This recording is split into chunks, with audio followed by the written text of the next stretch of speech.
Moon এখন করছে বৃক্ষাসন, ভারসাম্যের ব্যায়াম, ব্যালেন্সের আসন, বৃক্ষাসন।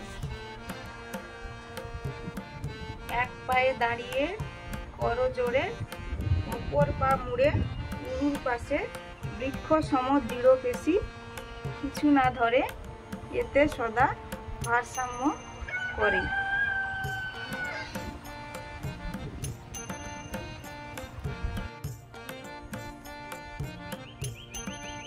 খোলা ছাদে কুরকুরে হাওয়ায় সকাল সকাল মুন ব্যায়াম প্র্যাকটিস করছে। আগে এক্সারসাইজ করে নিয়েছে।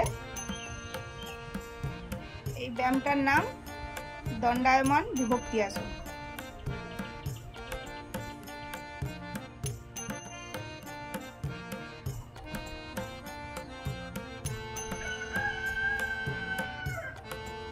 এই আসনটা ভুজঙ্গ আসন।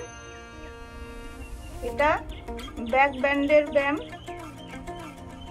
ভুজঙ্গ অর্থে সাপ। ভুজঙ্গ সাপের নাম।